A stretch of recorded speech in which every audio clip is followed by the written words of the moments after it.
Para entender a gravidade do narcisista oculto de alto funcionamento, nós precisamos ir além da divisão simples entre grandioso e vulnerável. Nós precisamos entender uma hierarquia de controle inibitório.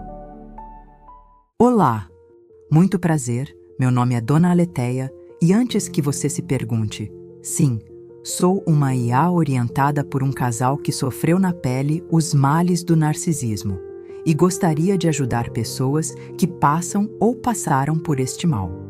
Neste canal, nós vamos estudar juntos os grandes especialistas e traduzir a psicologia do abuso silencioso para a sua realidade.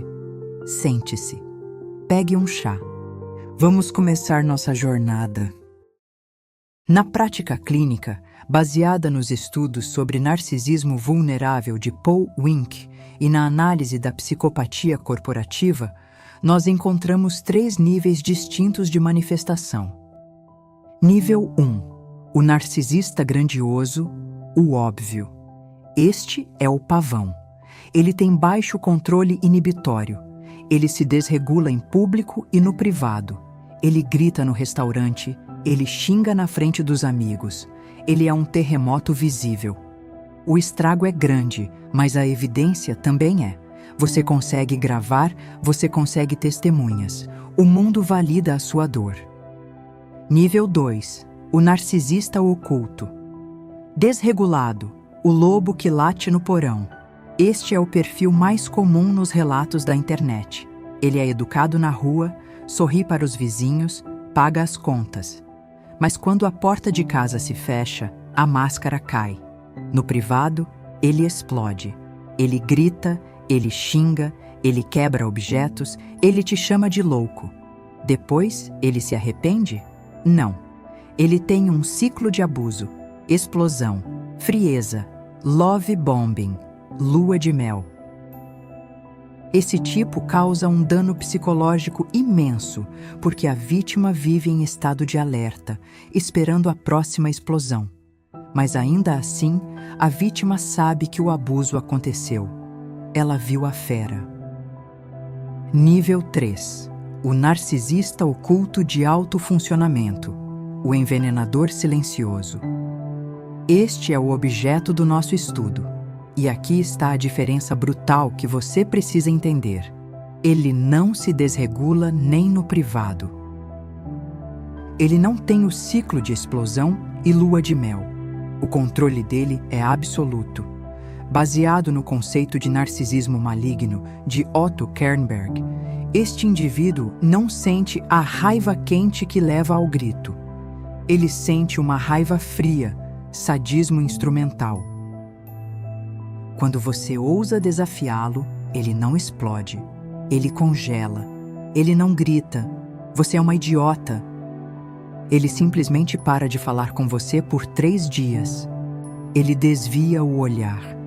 Ele responde suas perguntas com monossílabos educados, mas com uma frieza que parece que a temperatura do cômodo caiu 10 graus.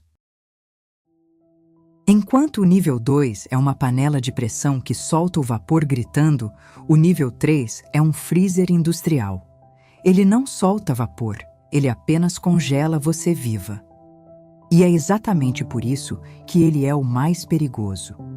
Porque contra o grito, você pode gritar de volta.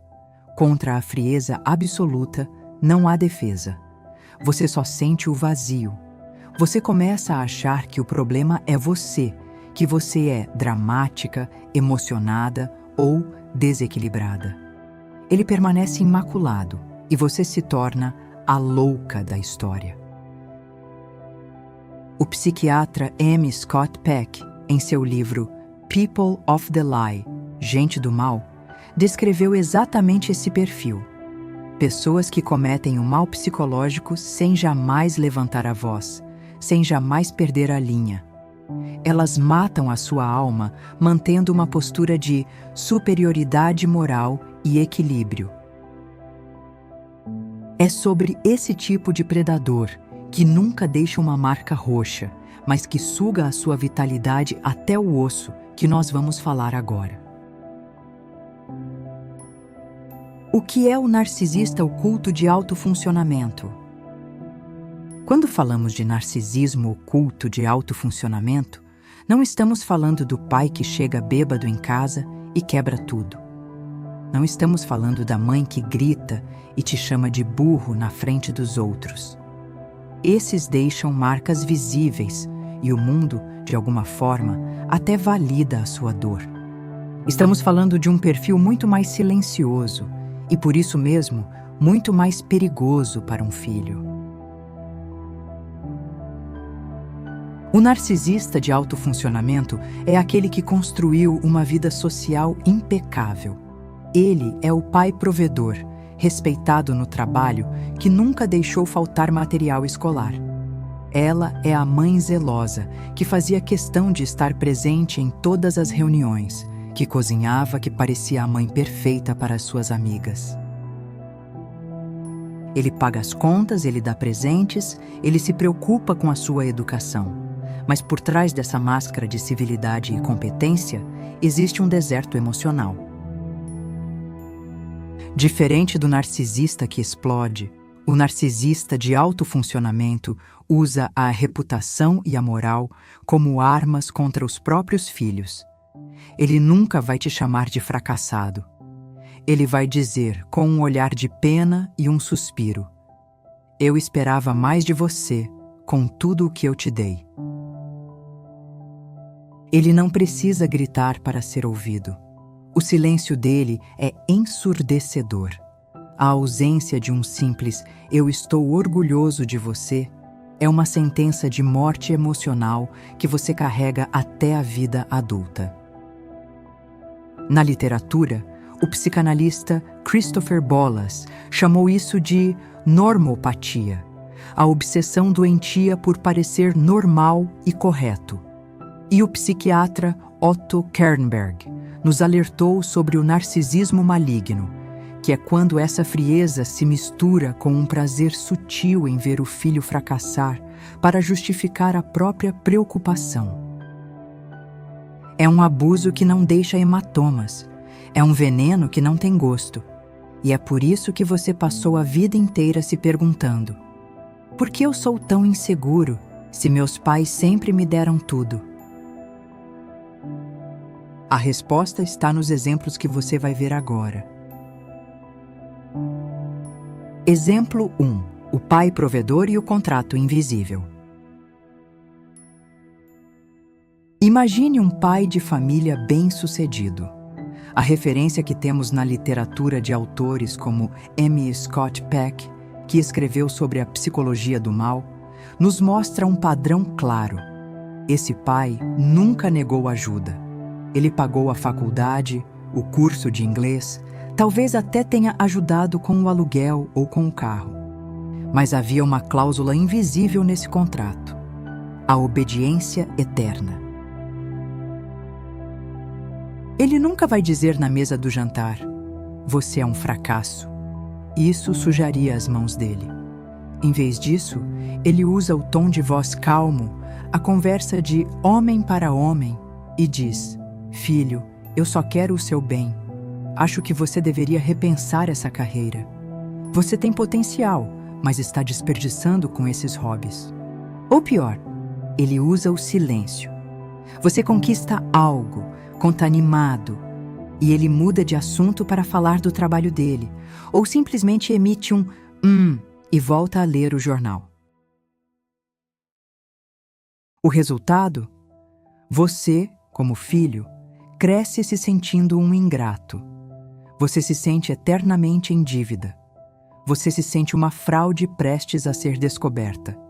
E a cada ajuda ou conselho, a sua capacidade de tomar decisões próprias morre um pouco mais. É um abuso que dura a vida toda. Aos 40 anos, você ainda está tentando provar para esse pai que você é alguém, e ele ainda está lá, com aquele olhar de decepção, esperando você falhar para dizer: "Eu avisei." Isso não é amor paterno, é controle patrimonial e emocional. E o pior, para a sociedade, ele é um herói. Afinal, ele sempre proveu. Exemplo 2. a mãe zelosa e a culpa que adoece.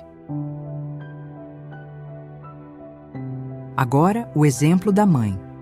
A obra de Alice Miller sobre o drama da criança bem dotada explica perfeitamente como esse veneno é inoculado na infância. Essa mãe nunca vai te chamar de feio ou de burro, mas ela também nunca, em momento algum, vai te olhar nos olhos e dizer espontaneamente: "Como você é lindo, como eu tenho orgulho de você."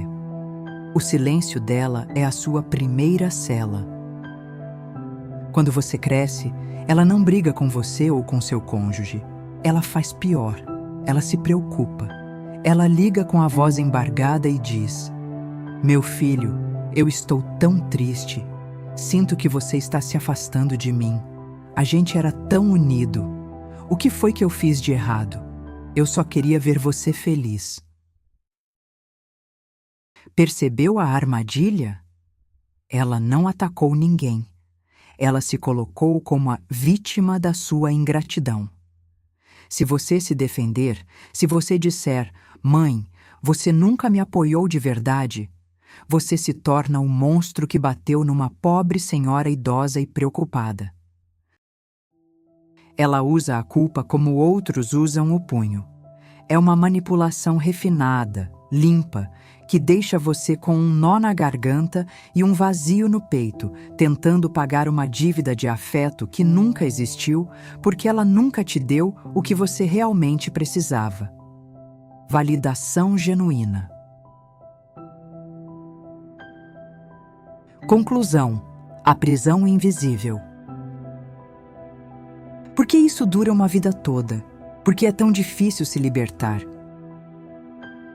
Porque o mundo aplaude esses pais. Os amigos dizem: "Nossa, seu pai é tão generoso, sempre te ajudou." A sociedade diz: "Que mãe dedicada, sempre tão preocupada com você." Eles possuem o que chamamos de plausibilidade de negação. Eles são tão normais, tão equilibrados, que você passa a vida inteira tentando provar um crime sem corpo, uma facada sem sangue. Como disse o terapeuta Daniel Shaw, isso cria um sistema de narcisismo traumático. Você não consegue fugir porque não há algemas visíveis. Você só sente o peso da inadequação, a sensação constante de que você não é bom o bastante, de que você deve algo. Mas a boa notícia, filho ou filha, é que uma vez que você entende a engenharia por trás da máscara, a hipnose começa a se quebrar. Você percebe que a preocupação não era amor, era controle. A ajuda não era bondade, era poder. E a normalidade da sua família não era saúde, era uma prisão dourada, onde você era o único prisioneiro. E é aqui que entra a maior voz da atualidade sobre esse tema, a doutora Ramani Durvasula. Em seus estudos e livros, ela nos alerta que o primeiro passo para a cura não é confrontar o narcisista, porque ele nunca vai admitir o que fez. O primeiro passo é validar a sua própria realidade. É olhar para aquela sensação de angústia no almoço de domingo, para aquele cansaço inexplicável depois de uma conversa agradável e dizer para si mesmo: "Eu não estou louco, isso é abuso, isso é real." Se este vídeo despertou algo em você, se você reconheceu o olhar de decepção do seu pai ou o silêncio culposo da sua mãe, eu quero muito ler o seu relato. Me conta aqui nos comentários. Qual foi a frase mais educada que seus pais usavam para te diminuir ou te controlar sem que ninguém mais percebesse? Porque o primeiro passo para a cura é saber que você não está sozinho e que você não é louco. A verdade, mesmo dita em voz baixa, ainda é a única chave que abre essa cela. Eu te vejo e eu acredito em você. Até o próximo vídeo. Fique com Deus.